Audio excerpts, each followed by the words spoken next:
এবার সময় এসেছে আপনারা আপনাদের দায়িত্ব পালন করুন। আমরা 5ই আগস্টের পর যে শপথ নিয়েছিলাম যে দেশ গঠনের শেষ রক্তবিন্দু দিয়ে পর্যন্ত একতা সংহতি বজায় রাখবো, দায়িত্ব পালন করবো, আমরা তা করছি। আপনাদেরকে বসানো হয়েছে জনগণের দায়িত্ব পালন করার জন্য। আপনারা যদি না করতে পারেন আপনাদেরকে জবাবদিহিতা দিতে হবে।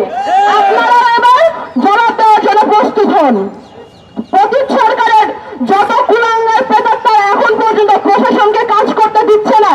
আমাদের সময় আমাদের ফোন ট্র্যাক করে করে খুঁজে বের করে ছাত্র নেতাদের জেলে পড়া হতো। সেই তদন্ত বাহিনী এখন কই?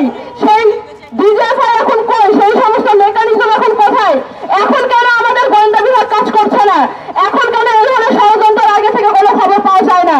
সরকারকে বলতে চাই, আপনারা প্রয়োজন মতো প্রশাসনের আগা পাশতলা নতুন করে পাল্টান, কিন্তু এই সমস্ত প্রত্যেকটি ইউনিটকে রান করান।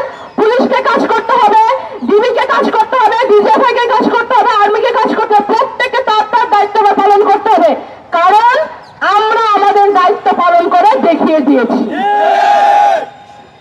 বাংলাদেশের মানুষ, আমরা যখন 5ই আগস্টের পরে যখন নতুন বাংলাদেশের স্বপ্ন দেখা শুরু করলাম, আমরা তখন বলেছিলাম যে বাংলাদেশের বুকে আজ থেকে মাইনরিটি শব্দটি উঠে গেল। সংখ্যাগুরু সংখ্যালঘু বলে আর কিছু থাকবে না। প্রত্যেকটি এই জুলাই বিপ্লব যতটা আবু সাইদের ছিল ততটাই হৃদয় তরুয়ার ছিল। এই জুলাই বিপ্লব যতটা নাম না জানা মাদ্রাসা ছাত্রের ছিল, রিক্সা চালকের ছিল, ততটাই বাবার কোলে খেলতে থাকা রিয়া গোপেরও ছিল। এই জুলাই বিপ্লবে সমস্ত পেশার, সমস্ত ধর্মের, সমস্ত বিশ্বাসের মানুষের রক্ত ঝরেছে। সমস্ত বিশ্বাসের মানুষজন এখানে আন্দোলন করেছে, রাস্তায় নেমে এসেছে। সবাই এক বাক্যে স্লোগান দিয়েছে যে আমি আমার দেশের মাটি কারোর হাতে হতে দিব না। এই স্লোগানের পর, দেশের পতাকাকে এইভাবে আঁকড়ে ধরার পর বাংলাদেশের প্রত্যেকটি মানুষ ধর্ম, বর্ণ, মত, বিশ্বাস নির্বিশেষে দেশের সার্বভৌমত্বের জন্য কাজ করে যাবে। কখনো আর কোনো ষড়যন্ত্রকে আমরা সফল হতে দিতে পারবো না, আমরা দেব না। আমি সনাতন ধর্মাবলম্বী ভাই বোনদের বলতে চাই, এবং একই সঙ্গে অন্যান্য ধর্মাবলম্বী যারা রয়েছেন তাদেরও বলতে চাই, আপনারা কোনো উগ্রবাদী জঙ্গি সংগঠনের সাথ দেবেন না যদি তার সাথে কোনো ধর্মীয় লেবাস যুক্ত থাকে, ধর্মীয় পতাকা যুক্ত থাকে, তারপরেও না। আমরা যখন আইএসএস, আল কায়েদার মতো জঙ্গি সংগঠনগুলোর বিরুদ্ধে কথা বলি, মৌলবাদীদের বিরুদ্ধে কথা বলি, তখন একই সাথে ভারতের হিন্দুত্ববাদী রাজনীতির প্রভাব যেন বাংলাদেশে না পড়ে সেই জন্য আমরা কথা বলবো। যে কোনো ধরনের উগ্রবাদ মানেই জঙ্গি। জঙ্গি কোনো লেবাসে হয় না, জঙ্গি কোনো বক্তব্য হয় না, জঙ্গি হয় মরণে, জঙ্গি হয় বিশ্বাসে, জঙ্গি হয় চিন্তায় এবং কর্মে।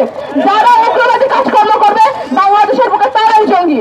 আর মিডিয়ার ভাইরা আমার সামনে উপস্থিত আছেন, আমি আপনাদের বলতে চাই, আপনাদের একটি শব্দ এদিক ওদিক করা, একটি বিরাম চিহ্ন এদিক ওদিক করার মাধ্যমে আপনারা ন্যারেটিভ পাল্টিয়ে দিতে পারেন। আমি নাম নিয়ে বলতে চাই, গতকাল থেকে ডেইলি স্টার এবং সময় টিভিকে আমি এই ধরনের কার্যকলাপ করতে দেখেছি। এখানে আপনারা উপস্থিত আছেন কিনা জানি না, যদি থাকেন তাহলে আপনাদের বলতে চাই, আপনারা সর্বক্ষমতাময় নন। আপনারা জনগণের জবাবদিহিতার মধ্যে আছেন। আপনারা জনবিরোধী কর্মকাণ্ড টিআরপির জন্য করা বন্ধ করুন, নয়তো আপনাদের বিরুদ্ধে জনগণ ফুঁসে উঠবে। দেশের আপামর জনগণকে বলতে চাই, আমাদের হিন্দুত্ববাদী বাংলাদেশে যে প্রোপাগান্ডা চালানো হচ্ছে তার প্রথম শহীদ উগ্রবাদীদের হাতে শাহাদাত বরণকারী আমাদের ভাই সাইফুল আলিফ, আমাদের ভাইয়ের একটি পোস্ট 5ই আগস্টে পড়েছিল, ধর্মের ভেদাভেদ দিয়ে আর মানুষকে আলাদা করা যাবে না। তার লাশের সামনে দাঁড়িয়ে তার বাবা আমাদের জন্য আদেশ প্রেরণ করেছেন যেন আমরা শান্ত থাকি।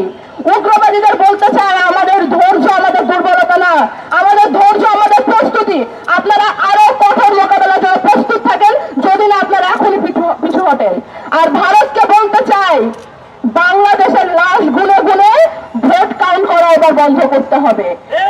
আমাদের যখন জুলাই বিপ্লব চলছিল তখন ভারত থেকে আমাদের স্লোগান দেওয়া হয়েছিল, মোদির পোষা হাসিনা তোমায় ভালোবাসি না।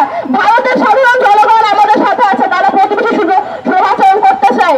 শুধুমাত্র ভারতের বিজেপি সরকার তাদের হিন্দুত্ববাদী রাজনীতি বজায় রাখার জন্য বাংলাদেশের আরেক কুলাঙ্গা চিরকালীন কলঙ্ক শেখ হাসিনার সাথে হাত মিলিয়ে এখন পর্যন্ত বাংলাদেশের বিরুদ্ধে ষড়যন্ত্র করে যাচ্ছে।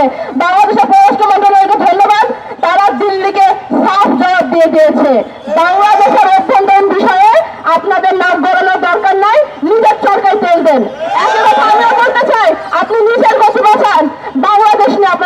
করা লাগবে না।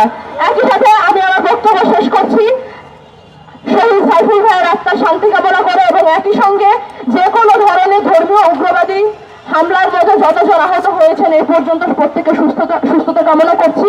আর একই সঙ্গে শেষ কথা সরকারকে বলতে চাই, আপনাদের উত্তর দেওয়ার সময় হয়েছে। ধন্যবাদ।